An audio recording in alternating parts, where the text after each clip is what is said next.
Welcome back दोस्तों, स्वागत है आप सभी लोगों का आपके अपने चैनल एम ए स्पेस के ऊपर। मैं हूं आदित्य ठाकुर और आप लोगों के साथ आज से बिल्कुल एकदम न्यू सीरीज शुरू करने जा रहा हूं।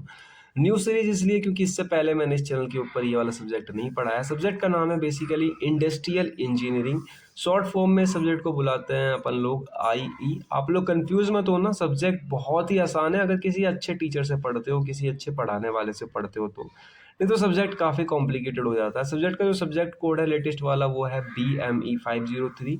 यूनिट नंबर 1 से लेके यूनिट नंबर 5 तक मैं आप लोगों को सारी ही यूनिट पढ़ाने वाला हूँ, तो आप लोग कंफ्यूज मत होना। और चैनल सब्सक्राइब नहीं किया तो सब्सक्राइब कर लो।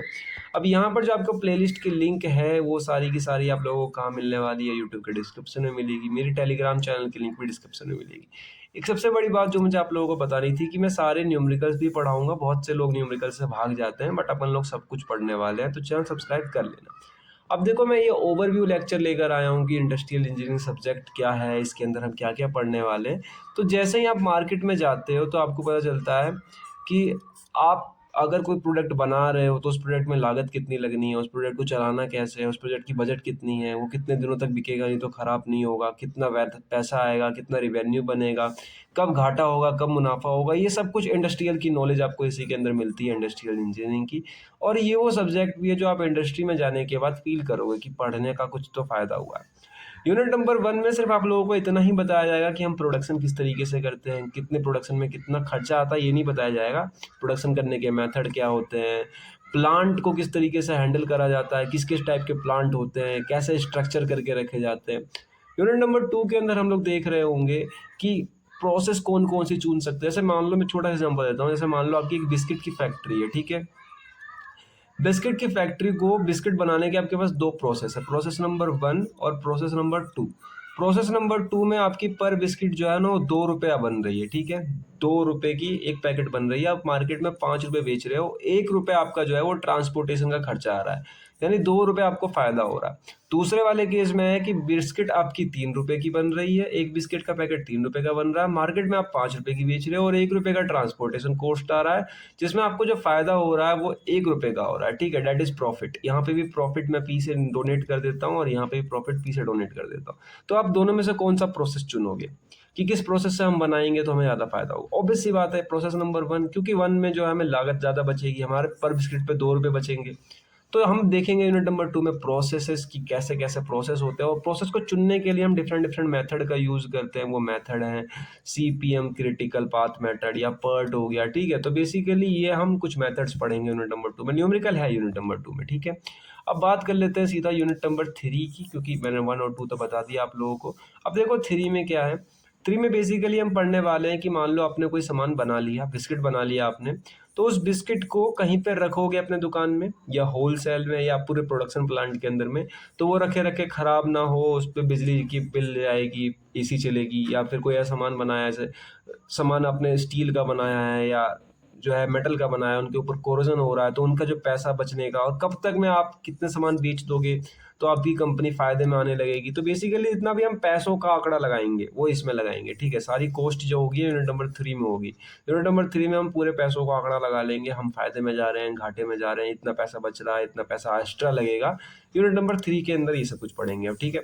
अब बात आती है यूनिट नंबर 4 की, कि यूनिट नंबर 4 में क्या करने वाले हैं। यूनिट नंबर 4 में हम लोग देखने वाले हैं कि अपने पूरे प्लांट का डिजाइन किस तरीके से होगा, उनको और क्या डेवलप करा जा सकता है, एक प्रोडक्ट कब से लेके कब तक हमारे मार्केट में रन करने वाला है, कब खराब हो जाएगा, एक प्रोडक्ट की लाइफ साइकिल क्या है, बनने से लेके बिकने तक, ठीक है। ये सब कुछ हम देखने वाले हैं डिजाइनिंग लेवल पे यूनिट नंबर 4 के अंदर।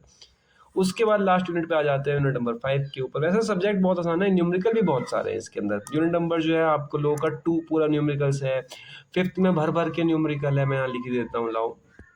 5th में जो है आप लोगों का भर भर के न्यूमेरिकल है, और ये मैंने कर दिया पेन, और ये यहाँ पे लिख भी दिया कि 5th में भर भर के न्यूमेरिकल है।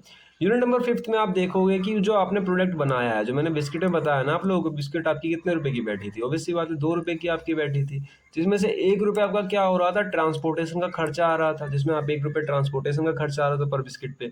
तो ट्रांसपोर्टेशन किस तरीके से होता है, ट्रांसपोर्टेशन करने के मेथड है, जैसे मोदी मेथड हो गया या LLPP मेथड हो गया।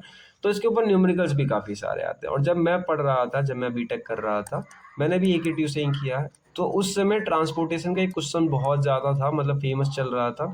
और मैंने कई बार प्रैक्टिस करी थी उसकी 7 मार्क्स के लिए, 7 मार्क्स में आते थे उस समय क्वेश्चन। तो मुझे हैरानी इस बात पे हुई थी कि एके ट्यूब वालों ने इतनी गरीमत भी नहीं उठाई कि न्यूमेरिकल की वैल्यू को जो है चेंज कर सकते हैं। उन्होंने as it is numerical value दे दी, जो मैं 3-4 दिन से लगातार प्रैक्टिस कर रहा था, और बहुत फेमस क्वेश्चन भी था वो। मतलब ऐसा नहीं था कि मैं जो रैंडम पढ़ रहा था, बहुत फेमस क्वेश्चन था। और एके ट्यूब वालों से मैं क्या ही उम्मीद करूं, उन लोगों ने न्यूमेरिकल तक चेंज नहीं किया था, न्यूमेरिकल जो वैल्यूज़ होते हैं एज इट इज़ दिया था। और मेरे को पेपर में सॉल्व करते समय आंसर भी पता था कि इसका आंसर तो इतना है, क्योंकि मैं उसको पहले से ही 7-8 बार क्वेश्चन सॉल्व कर लेता था। जब भी मेरे को मन करता था मैं वही वाला करता था, क्योंकि एक करते हो तो आपको स्टेप पता चल जाते हैं। तो मुझे उसका आंसर भी एक तरीके से आप कहो कि मुझे याद हो गया था, इतने बार कर लिया था मैंने, और पेपर के अंदर वही न्यूमेरिकल वाला क्वेश्चन आया, तो पूरे के पूरे नंबर आए थे मेरे इस क्वेश्चन में। ठीक है, और ये जो सीरीज है हमारी बेसिकली किस पे बेस्ड है, तो ऑब्वियस सी बात है इंडस्ट्रियल इंजीनियरिंग के ऊपर बेस्ड है। मैं हूँ आदित्य ठाकुर, और आप लोगों के लिए जो ये सीरीज लेकर आया हूँ, न्यू सीरीज इसलिए क्योंकि सब्जेक्ट की बिल्कुल न्यू सीरीज है। इसका 0th लेक्चर है, सब्जेक्ट का हमने ओवरव्यू लिया। आप लोग कमेंट बॉक्स में मुझे कमेंट करके बता सकते हो कि न्यूमेरिकल आप लोगों को पढ़ना है कि नहीं पढ़ना है, क्योंकि न्यूमेरिकल्स ना थोड़े टिपिकल होते हैं, लेकिन आसान भी होते हैं। अगर आप समझ लोगे तो बहुत आसान भी होते हैं, और नहीं समझोगे तो बहुत हार्ड भी होते हैं। तो आपके ऊपर, आप लोग मुझे कमेंट में करके बताओ, जैसे डिमांड रहेगी मैं वैसे लेक्चर्स बनाऊंगा। चैनल पे पहली बार हो, चैनल सब्सक्राइब कर लो, क्योंकि चैनल अगर आप लोग सब्सक्राइब कर लोगे तो आप लोगों के आगे आने वाले फर्दर सेमेस्टर बहुत अच्छे जाने वाले हैं। और अभी सब कुछ फ्री में ही है मेरे चैनल पे, कोई पेड तो सीन है नहीं। तो आप लोग हर चीज़ फ्री में ही पढ़ रहे हो, जितना भी पढ़ रहे हो, तो चैनल सब्सक्राइब कर लो। और मेरा एक ओपिनियन सेशन ये रहेगा कि अगर आप लोग नोट्स डाउनलोड करना चाहते हो, नोट्स मैं बार बार कह रहा हूँ नोट्स, तो नोट्स यूट्यूब पे नहीं मिलता, मेरा टेलीग्राम पे मिलता है। टेलीग्राम की लिंक मैंने डिस्क्रिप्शन में लगा रखी है, आप जाके ज्वाइन कर लेना टेलीग्राम को। मैं मिलता हूँ आप लोगों को अब लेक्चर नंबर 1 के लिए। तब तक के लिए bye bye and keep learning.